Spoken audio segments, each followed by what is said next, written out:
RVBN, Billerica, Massachusetts, the home of weekly NFL predictions every Wednesday during football season. RVBN. Good morning, Facebook, YouTube, Twitter, and Google+. This is Rich again, back for your first video blog of the day for Monday, September 19, 2016, around 7:25 in the morning in the RVBN studios in Billerica, Massachusetts, starting off with some rain showers, some heavy thunder showers. Supposed to clear up later on today. We do need the rain, but this is not going to be a drought buster by any means. And it's going to be close to 80. Some news to report on the RVBN Newswire. The Boston Red Sox beat the New York Yankees by a score of 6-5. They swept the Yankees in 4 straight games. The Yankees are 8 games out of the division lead. Also, Team North America beat Finland in the World Cup by the score of 4-1. That's pretty good. It's Happy International Talk Like a Pirate Day. And 33 years ago today, the classic TV game show, Press Your Luck, debuted on CBS. It had a 3-year run. It was hosted by Peter Tamak, and it was big bucks, no whammies. You could watch reruns of Press Your Luck on Buzzer and GSN.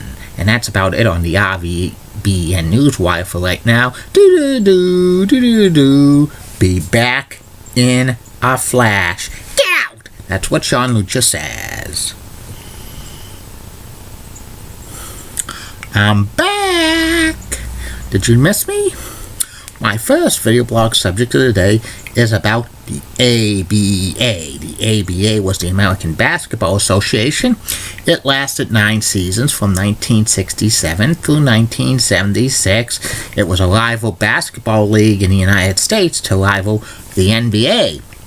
Background on the ABA. The ABA was formed in 1967 by lawyers Dennis Murphy and Gary Davison, and they wanted a competition to the NBA, which was only 21 years old at the time. It was kind of a little bit of a struggling league.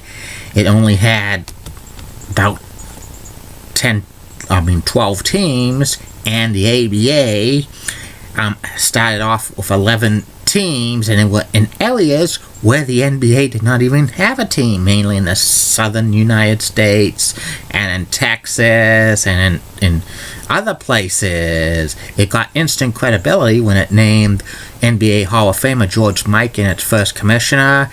There was a lot of innovations that the ABA did, including installing a 30-second shot clock, having a 3-point line, and also having a red, white, and blue ball.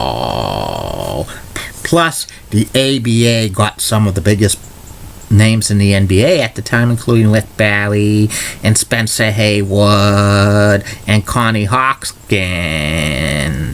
And the ABA was a pretty decent league over the years. They just expanded into areas, like had regional teams, including Carolina and Virginia and Florida, and it got more big names like Dr. J. Julius Irving, Moses Malone, Otis Gilmore, George Gervin, and so many others.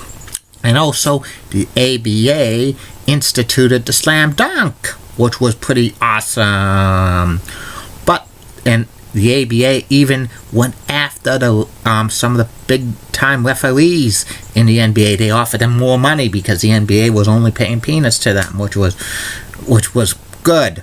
But like most startup leagues, the ABA struggled due to a lot of franchise shifting all over the place because the lack of attendance. They got like poor deals with arenas or second-rate arenas, so they had to move many teams from place to place. Also, some teams folded, and also what's the biggest thing that the ABA lacked for its survival? It didn't have a national television contract. It was on local television, but it didn't have a national contract with any of the networks, ABC, NBC, or CBS. In the 70s, there were only 3 major networks, and they did not even have a syndicated deal like with TVS Sports or the Howard Hughes network, which that could have made the leagues survive. And by the 4th year of the ABA even talked about merging with the NBA, but the NBA owners refused it. And also there was rumors that a couple of NBA teams were going to jump to the ABA if the merger didn't happen. But I think that was a threat. And by the mid-1970s, the ABA was on its last legs. They dwindled down to 7 teams. They had an Eastern and Western division, but they couldn't have any more because so many teams folded. The 7 teams left in the ABA were the New York Nets, the Indiana Pacers, the Denver Nuggets, San Antonio Spurs, the Kentucky Colonels, the Spirit of St. Louis, and the Virginia Squires. They continued on in the ABA until 1976, and then the NBA and ABA were talking about a big merger. And that merger happened, and they took 4 of the ABA teams, the Nets, the Nuggets, the Spurs, and the Pacers, while the other 3, the Kentucky Colonels, the St. Louis Spirit, and Virginia Squires were not involved in the merger. The Virginia Squires folded before the merger took place, and the NBA bought out the Kentucky Colonels, even though Kentucky was one of the hotbeds for the ABA, selling out almost every single game, 16,000 in Louisville. And the owner of the St. Louis Spirit, the Spirit of St. Louis, negotiated a buyout, but it was a special buyout. It was something that would be one of the most ridiculous things in sports.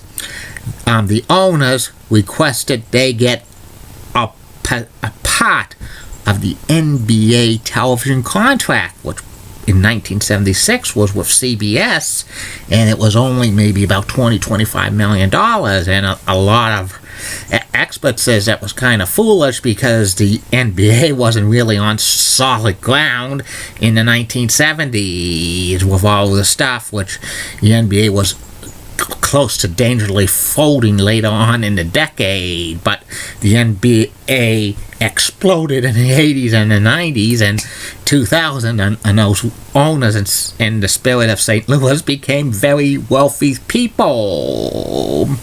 And the ABA had a lot of innovations to professional basketball, and it had a lot of major stars. It was, and being a startup league close to 10 years, that they really did something pretty good. And if they had ESPN back then, they probably would have been on ESPN, but that didn't exist. And also an interesting fact about the ABA, NBC Sports announcer Bob Costas, one of his first broadcasting jobs was the play-by-play announcer of the Spirit of St. Louis. They showed a game for him calling it, which was on ESPN Classic years and years ago. And the ABA was revived in 2000, called the ABA 2000. But that's a semi-professional league, and they just play in high school gymnasiums. It's just mainly prospects for the NBA, or like washed up like 12 men on NBA teams. And that's about it on the ABA.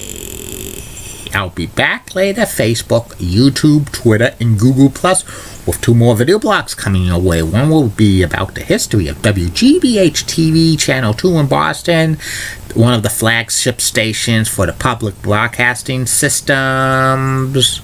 And this third and final video blog of the night, the personality profile. Tonight's personality profile is former NHL defenseman, coach, general manager, and current NHL analyst on the NHL on NBC pregame shows, Mike Milbury. Keep calm, everybody. I'm a Julie Betting guy. Molly Roseblood of WCCO. Roxanne has nice legs. Elizabeth Hot so stunning. She's the best. She's the best looking Elizabeth in the world with nice legs. Amy Squeezy's awesome Amy. And Linda Church of WPIX Channel 11 New York's a rocking Cougars got the best legs in New York City.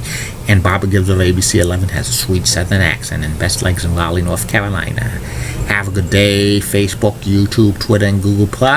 Don't forget, if you want to sponsor my top 10 list or video blogs, send me a private message. And if you want to have your own business, I could do some commercials with your own business, send it to me. Have a good day, Facebook, YouTube, Twitter, and Google+. See you later. And RVBN, Belica, Massachusetts.